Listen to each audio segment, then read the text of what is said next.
점창원, 점창산 변방, 외문 제자 숙소. 진무성은 오늘도 새벽 일찍 잠에서 깼다. 아니, 정확히는 악몽 때문에 깬 것이었다. 같은 꿈이었다. 매일 밤 반복되는 그 꿈, 피로 물든 대전, 쓰러진 시신들, 그리고 자신을 내려다보는 누군가의 차가운 눈빛과 창 끝에 찔린 자신의 가슴. 또 그 꿈인가? 진무성은 식은땀을 닦았다. 벌써 3년째였다. 3년 전 그 일이 있은 후로 계속되는 악몽이었다. 3년 전 진무성은 원인 모를 고열에 시달렸다. 한 달 넘게 의식을 잃고 생사의 경계를 헤맸다. 의원들도 포기했던 상황이었다. 하지만 기적적으로 살아났다. 의식을 되찾았을 때 진무성은 1년간의 기억을 잃어버린 상태였다. 13살부터 14살까지 정확히 1년간의 기억이 완전히 사라져 있었다. 의원들은 고열의 후유증이라고 했다. 내가 손상되어 기억이 사라진 것이라고. 다행히 그 이전과 이후의 기억은 온전했다. 하지만 진무성은 알았다. 뭔가 이상했다. 잃어버린 1년의 기억 대신 이상한 파편들이 머릿속에 떠올랐다. 자신이 경험하지 않은 것 같은, 하지만 묘하게 생생한 장면들. 거대한 성, 검은 옷을 입은 사람들, 피 비린내, 사륙, 그리고 자신이 누군가를 죽이는 장면. 내가 사람을 죽였다고? 말도 안 돼. 진무성은 고개를 저었다. 그것은 꿈일 뿐이었다. 자신은 점창파의 평범한 외문 제자였다. 사람을 죽여본 적도 없고 그럴 이유도 없었다. 하지만 가끔씩, 정말 가끔씩 이상한 일이 일어났다. 며칠 전에도 그랬다. 수련 중 실수로 장로의 공격이 자신에게 날아왔을 때 진무성은 본능적으로 몸을 움직였다. 장로조차 보지 못할 정도로 빠른 회피였다. 마치 수십 년 무공을 익힌 고수처럼. 하지만 진무성 자신도 어떻게 움직인 건지 몰랐다. 몸이 알아서 움직인 것 같았다. 장로는 놀란 표정이었지만 곧 우연이라고 넘겼다. 진무성도 그렇게 생각하려 했다. 그냥 운이 좋았던 거야. 진무성은 침상에서 일어났다. 다른 제자들은 아직 자고 있었다. 새벽종이 울리려면 아직 한 시즌은 남았다. 진무성은 조용히 방을 나섰다. 신선한 공기를 마시고 싶었다. 점창파 외문은 조용했다. 새벽 안개가 자욱하게 깔려 있었다. 진무성은 평소 좋아하는 곳으로 걸어갔다. 외문 뒤편의 작은 연못이었다. 아무도 오지 않는 한적한 곳이었다. 연못가에 앉아 물을 바라보았다. 물에 비친 자신의 얼굴을 보았다. 17살의 평범한 얼굴. 특별히 잘생긴 것도 못생긴 것도 아닌 얼굴. 하지만 진무성은 가끔씩 거울을 볼 때마다 이상한 기분이 들었다. 이 얼굴이 낯선 것 같은 느낌. 내가 정말 나인가? 말도 안 되는 생각이었다. 자신은 진무성이었다. 점창파 반계 혈통, 변방 출신의 평범한 제자. 하지만 가끔씩 드는 이 이화감은 뭘까? 바로 그때였다. 일찍 일어났구나, 무성아. 뒤에서 목소리가 들렸다. 진무성은 깜짝 놀라 돌아봤다. 천무백 장로였다. 70대로 보이는 백발의 노인. 점창파에서 가장 오래된 장로 중 하나였다. 보수파의 수장이기도 했다. 천 장로님, 안녕하십니까? 진무성이 급히 일어나 절을 했다. 천무백은 진무성을 빤히 바라보았다. 그 눈빛이 이상했다. 마치 무언가를 탐색하는 것 같은 시선이었다. 요즘도 악몽을 꾸느냐? 예. 진무성은 당황했다. 자신이 악몽을 꾼다는 것을 천무백이 어떻게 아는 걸까? 내 얼굴을 보면 안다. 잠을 제대로 자지 못하는 얼굴이지. 천무백이 진무성 옆에 앉았다. 3년 전 일 이후로 계속 그런 것 같구나. 기억하고 계셨습니까? 물론이지. 파의 제자가 생사를 오가는데 어찌 있겠느냐. 천무백이 연못을 바라보며 말했다. 그때 내가 깨어났을 때 나는 신기하다고 생각했다. 의원들이 모두 포기했는데도 살아났으니 운이 좋았던 것 같습니다. 운. 천무백이 진무성을 바라보았다. 운이라. 그렇게 생각하는구나. 침묵이 흘렀다. 천무백은 무언가 말하려는 것 같았지만 결국 입을 다물었다. 무성아, 하나 물어보겠다. 말씀하십시오. 내가 잃어버린 그 1년. 정말 아무것도 기억나지 않느냐? 진무성은 고개를 저었다. 아무것도 기억나지 않습니다. 13살 되던 해봄부터 14살 되던 해봄까지 완전히 공백입니다. 천무백은 한참 진무성을 바라보다가 천천히 고개를 끄덕였다. 그렇구나. 그것이 오히려 나을지도 모르겠구나. 예, 아무것도 아니다. 천무백이 자리에서 일어났다. 무성아, 앞으로 조심해라. 특히 내 아내 목소리가 들린다면 그것을 따르지 마라. 무슨 말씀이신지 때가 되면 알게 될 것이다. 천무백은 그 말을 남기고 사라졌다. 진무성은 혼자 남아 고개를 갸우뚱했다. 아내 목소리, 그게 무슨 뜻이지? 새벽종이 울렸다. 땡, 땡, 땡. 제자들이 하나둘 일어나기 시작했다. 진무성도 숙소로 돌아가 다른 제자들과 함께 준비를 했다. 야, 무성아, 일어나. 옆 한강이 진무성을 흔들었다. 진무성과 같은 방을 쓰는 제자였다. 옆 한강은 진무성과는 정반대의 인물이었다. 화려하고 자신감 넘치고 천재라 불리는 제자였다. 벌써 일어나 있어. 또, 너 요즘 진짜 일찍 일어나네. 불면증이야? 그냥 일찍 눈이 떠져서. 이상한 놈. 나는 더 자도 모자란데. 옆 한강은 하품을 하며 일어났다. 다른 제자들도 하나둘 깨어났다. 세수를 하고 도복으로 갈아입었다. 아침, 조회 시간이었다. 연무장에 제자들이 모였다. 점창파 외문 제자만 해도 200명이 넘었다. 모두가 정렬해서 서 있었다. 단상에는 장로들이 앉아 있었다. 그 중앙에는 장문인 추월담이 있었다. 추월담은 40대 중반의 중년 남성이었다. 날카로운 눈매와 강인한 인상을 가진 사람이었다. 제자들이여, 추월담의 목소리가 연무장에 울려 퍼졌다. 오늘은 중요한 소식이 있어. 이렇게 모두를 불렀다. 제자들이 집중했다. 3일 후 화산파에서 사절단이 온다. 구파 연합회의를 앞두고 각 파의 교류를 강화하기 위해서다. 제자들 사이에서 웅성거림이 일었다. 화산파는 구파 일방 중에서도 손꼽히는 강호의 명문이었다. 이번 방문은 우리 점창파에게 중요한 기회다. 특히 너희 젊은 제자들에게는 더욱 그러하다. 추월담이 제자들을 둘러보았다. 화산파 사절단과 함께 그들의 젊은 제자들도 올 것이다. 너희와 비무를 나눌 예정이다. 잘 준비하도록. 제자들의 표정이 밝아졌다. 화산파 제자들과의 비무. 그것은 자신의 실력을 보일 수 있는 좋은 기회였다. 특히 옆 한강의 눈이 빛났다. 그는 자신감이 넘쳤다.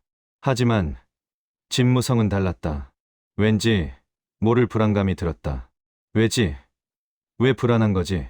조회가 끝나고 제자들이 흩어졌다. 진무성은 수련장으로 향했다. 오늘은 기본 창법 수련 시간이었다. 외문 제자들은 아직 고급 무공을 배우지 못했다. 기초를 닦는 단계였다. 집합. 교관이 외쳤다. 설무영 장로였다. 설무영은 30대 초반으로 보이는 여성이었다. 차가운 미인이라는 평을 듣는 사람이었다. 제자들을 대할 때도 냉정하고 엄격했다. 오늘은 점창 초식 50부터 10시까지 복습한다. 모두 창을 들어라. 제자들이 일제히 창을 들었다. 시작. 제자들이 창을 휘두르기 시작했다. 진무성도 따라했다. 하지만 움직이는 순간 또 그 느낌이 왔다. 이 자세는 틀렸어. 진무성의 머릿속에 갑자기 다른 이미지가 떠올랐다. 더 정확하고 더 효율적인 창법의 자세가. 몸이 저절로 움직였다. 교관이 가르쳐준 자세가 아닌 머릿속에 떠오른 그 자세로. 정지. 설무영의 날카로운 목소리가 울렸다. 모두가 멈췄다. 설무영이 진무성에게 다가왔다. 진무성. 예. 지금 내가 쓴 자세 누가 가르쳐줬냐? 진무성은 당황했다. 뭐라고 대답해야 할지 몰랐다. 아무도 가르쳐주지 않았습니다. 그냥 몸이 저절로. 설무영의 눈빛이 날카로워졌다. 내가 방금 쓴 자세는 점창초식 5식의 변형이다. 정확히는 점창진식 5식. 내문 제자들이나 배우는 고급 초식이지. 주변 제자들이 웅성거렸다. 진무성은 식은땀이 났다. 어떻게 알았느냐? 저도 모르겠습니다. 그냥 이 자세가 더 자연스럽게 느껴졌습니다. 설무영은 한참 진무성을 바라보았다. 그 눈빛에는 의심과 호기심이 섞여 있었다. 신기한 일도 있구나. 혹시 어디선가 몰래 훔쳐본 적이 있느냐? 아닙니다. 그렇다면 천부적인 재능인가? 설무영이 고개를 끄덕였다. 좋다. 앞으로 내 수련을 주목하겠다. 계속해라. 설무영이 돌아갔다. 진무성은 안도의 한숨을 쉬었다. 하지만 주변 제자들의 시선이 느껴졌다. 특히 옆한강의 시선이 젠장 눈에 띄고 말았어. 수련이 끝난 저녁, 진무성은 혼자 뒷산을 올랐다. 생각을 정리하고 싶었다. 오늘 일어난 일들이 머릿속을 복잡하게 만들었다. 천무백 장로의 이상한 말, 그리고 자신도 모르게 나온 고급 초식. 도대체 뭐가 어떻게 된 거지? 진무성은 바위에 앉아 하늘을 바라보았다. 해가 지고 있었다. 붉은 노을이 하늘을 물들였다. 그때 갑자기 머릿속에 이미지가 떠올랐다. 같은 노을, 하지만 다른 장소, 거대한 성곽 위에서 보는 노을, 그리고 자신의 손. 하지만 지금보다 훨씬 크고 거칠고 피로 얼룩진 손. 이건 진무성은 머리를 감쌌다. 이미지가 점점 선명해졌다. 자신이 성곽 위에 서 있다. 검은 갑옷을 입고 있다. 아래를 내려다본다. 수많은 시신들, 불타는 건물들, 비명소리, 그리고 자신의 옆에 서 있는 사람. 역시 검은 갑옷을 입은 인물. 잘했다. 그 사람이 말한다. 이것으로 너는 진정한 혈이 씨의 외가 되었다. 혈이, 그게 뭐지? 이미지가 흐려졌다. 진무성은 거친 숨을 몰아쉬었다. 대체 이게 뭐야? 이것은 꿈이 아니었다. 너무 선명했다. 마치 실제로 경험한 것 같았다. 혹시 이것이 잃어버린 1년의 기억? 말도 안 됐다. 자신은 13살부터 14살까지 점창파에 있었다. 아니, 정확히는 기억이 없어서 모를 뿐이지만 다른 사람들의 증언에 따르면 계속 파에 있었다고 했다. 그런데 왜 이런 이미지가 떠오르는 걸까? 바로 그때 뒤에서 인기척이 들렸다. 진무성은 재빨리 돌아봤다. 누군가 서 있었다. 옆한강이었다. 한강아, 너 여기 있었구나. 찾았다. 옆한강이 다가왔다. 그의 얼굴은 평소와 달랐다. 웃고 있지 않았다. 무슨 일이야? 너한테 물어볼 게 있어서. 옆한강이 진무성 앞에 섰다. 너 숨기는 거 있지? 무슨 말이야? 오늘 수련 시간에 본 거, 그거 우연이 아니었어. 옆한강의 눈빛이 날카로웠다. 너 분명 뭔가 알고 있어. 고급, 무공을. 어디서 배웠어? 아무것도 배운 거 없어. 진짜로. 거짓말하지 마. 옆한강이 소리쳤다. 나는 알아. 사람이 갑자기 그렇게 될 수 없어. 3년 전까지만 해도 너는 평범했어. 아니, 평범보다 못했어. 그런데 갑자기 옆한강의 목소리가 떨렸다. 갑자기 달라졌어. 3년 전 그 고열 사건 이후로. 진무성은 대답할 수 없었다. 옆한강의 말이 맞았다. 자신도 느끼고 있었다. 3년 전 이후로 뭔가 달라진 것을. 넌 뭔가 숨기고 있어. 옆한강이 다가왔다. 그게 뭐든 나는 알아낼 거야. 왜냐하면 옆한강의 주먹이 떨렸다. 나는 천재여야 하거든. 나만이 유일해야 해. 진무성은 그제야 알았다. 옆한강이 얼마나 큰 압박을 받고 있는지를. 천재라 불리는 것, 모두의 기대를 받는 것, 그것이 얼마나 무거운 짐인지. 한강아. 됐어. 옆한강이 돌아섰다. 3일 후 화산파와의 비무. 거기서 증명할 거야. 내가 진짜 천재라는 것을. 그리고 너는. 옆한강이 진무성을 돌아보았다. 너는 그저 운이 좋았을 뿐이라는 것을. 옆한강이 사라졌다. 진무성은 혼자 남았다. 한강아, 미안해. 나도 모르겠어. 내가 뭔지. 한밤중 진무성은 다시 악몽을 꿨다. 이번에는 더 선명했다. 자신이 누군가와 싸우고 있다. 창과 창이 부딪힌다. 상대는 점창파 도복을 입고 있다. 배신자. 상대가 외친다. 내가 혈마신교의 스파이였다니. 혈마신교. 스파이. 진무성은 상대의 창을 막아낸다. 그리고 반격한다. 창이 상대의 가슴을 관통한다. 그가 쓰러지고 피가 흐른다. 진무성은 자신의 손을 본다. 피로 물든 손. 그리고 웃고 있는 자신을 발견한다. 크크크. 이건 내가 아니야. 나는 이렇게 웃지 않아. 일어나. 누군가 진무성을 흔들었다. 진무성은 깜짝 놀라 눈을 떴다. 방 안은 어두웠다. 달빛만이 희미하게 들어왔다. 그리고 자신의 침상 옆에 누군가 서 있었다. 설무영 장로였다. 조용히 해라. 다른 제자들 깨운다. 설무영이 낮은 목소리로 말했다. 나를 따라와라. 조용히. 진무성은 혼란스러웠지만 장로의 명령을 거역할 수 없었다. 조용히 일어나 설무영을 따라 나갔다. 다른 제자들은 모두 자고 있었다. 옆 한강도 깊이 잠들어 있었다. 설무영은 진무성을 숙소 밖으로 데려갔다. 아무도 없는 곳으로. 장로님, 무슨 일이? 입 다물어. 설무영이 차갑게 말했다.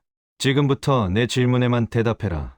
거짓말하면 바로 알 수 있으니 헛된 시도는 하지 마라. 진무성은 긴장했다.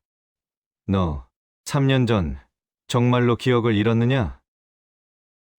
예, 모든 기억을 1년간의 기억만 잃었습니다. 설무영은 진무성을 빤히 바라보았다. 그렇다면 왜 오늘 점창진식을 사용할 수 있었지? 모르겠습니다. 정말로 몸이 기억한다는 게 내 설명이었지? 예. 설무영은 한참 침묵하다가 다시 물었다. 혈마신교, 이 이름을 들어본 적 있느냐? 진무성의 몸이 굳었다. 방금 꿈에서 들었던 바로 그 이름. 981방의 적이라고 들었습니다. 그뿐이냐? 예. 설무영은 진무성의 팔을 잡았다. 그리고 소매를 걷어 올렸다. 그렇다면 이건 뭐지? 진무성의 팔에는 희미한 흉터가 있었다. 작은 화상 자국 같았다. 진무성은 그것을 처음 봤다. 아니, 평소에는 신경 쓰지 않았지만 지금 보니 이상한 모양이었다. 마치 어떤 문양 같았다. 이건 혈마신교의 낙인이다. 설무영이 차갑게 말했다. 혈이 후보생들에게 새기는 표식. 내 팔에 있는 것은 지워진 흔적이지만 나는 안다. 진무성의 머릿속이 하얘졌다. 무슨 소리를. 3년 전 내가 사라졌던 1년. 그 기간 동안 너는 혈마신교에 있었다. 설무영이 진무성의 어깨를 잡았다.